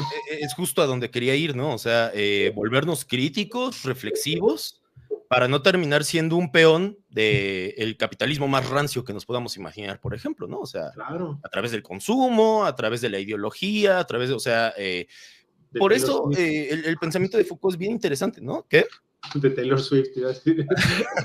Pues es que, o sea, por algo Zizek se mete, que es algo que le critican mucho, ¿no? Como que, ay, Zizek que analiza acá entonces que el cine y que, bueno, pues por dónde permea la ideología a las masas, pues por los productos de la cultura pop, ¿no? O sea, como si no hubiese discurso, para utilizar la palabra Foucaultiana, como si no hubiese discurso en todos esos productos ideológicos, comerciales, culturales de la propia cultura pop, ¿no? Entonces, pues, de lo que se trata, y a mí en lo personal Foucault me ha servido mucho para eso, es volvernos críticos de esas consideraciones discursivas y de cómo la mayoría de las veces todos estos discursos pues tienen intereses detrás de ellos, porque lo dice Foucault en el orden del discurso.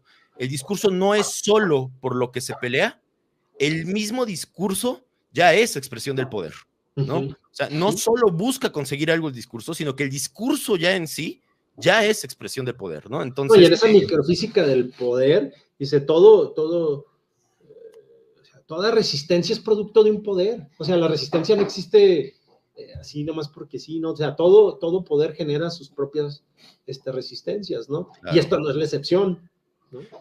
Sí, el poder en su carácter no solo prohibitivo, como decías Ricardo, sino también el decir yo no estoy de acuerdo con esto, eso también es expresión del poder, ¿no? O Sí, sea, el poder no es solo prohibitivo, es generativo también. sí, sí, sí. Porque Sí, nos empodera, ¿no? De eso, fíjate, eso como que, pues ahí está, ¿no? El juego de términos, ¿no? Nos empodera, ¿no? El poder claro, nos empodera, ¿no? Ese es como un sentido positivo, ¿no? De un poder que ya no es una simple coerción externa, ¿no? Sino es un poder que hace una colonización interna, no solamente ideológico, sino libidinal, emocional, simbólico, ¿no? De nuestras vidas, donde nos lleva a desear y nos lleva a, bueno, eso va a ser para cuando hablemos de Deleuze, ¿no? Sí. Cómo nos lleva a ser máquinas deseantes, ¿no? Cómo coloniza nuestra forma de desear, ¿no? Y eso, pues, bueno, o sea, porque de pronto hay cosas, temas que se ponen muy de moda, ¿no? Porque son tan deseados, ¿no? Porque seducen, ¿no?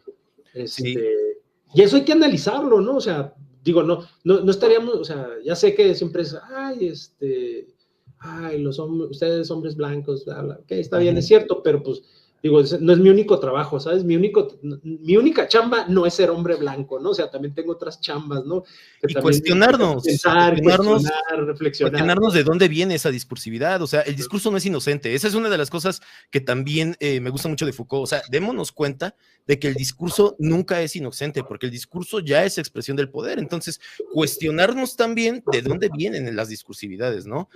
Creo que igual y podríamos terminar esta conversación con esa famosa entrevista, ¿no, Ricardo? Que le dicen a Foucault, usted que estudia el poder, y que Foucault contestó, no, yo no me he dedicado a estudiar al poder, yo me he dedicado a estudiar al sujeto, ¿no? Claro. O sea, no estamos exentos en esta microfísica del poder, en tanto sujetos no estamos exentos de el ejercicio del poder, ¿no? O sea, el poder es algo que nos atraviesa igual que el saber y la verdad, ¿no? O sea, es esa triada saber, poder, verdad. Creo que el sujeto, desde la filosofía de Foucault, está siempre atravesado por esta triada, ¿no? Entonces, pues, se trataría de volvernos más críticos ante la aparición de estas discursividades, ¿no? Claro. De estas y de cualquier otra. Sí. O sea, el discurso no es inocente, ¿no? Claro. Nunca lo es. Bueno, pues si alguien aprovechen ahorita si quieren hacer algún comentario, alguna pregunta. Mientras tanto, pues síganos en nuestras redes sociales. Ya vamos a tener más streamings más seguido. Sí. Ahí Ricardo y yo siempre tenemos un montón de trabajo, pero le vamos a empezar a dar a esto ya de manera más seguida. Inscríbanse al curso. Ahí sí, tienen nuestras redes sociales.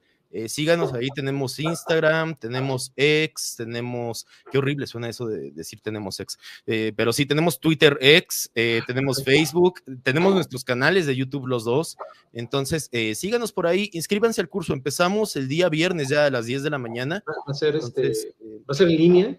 Ajá.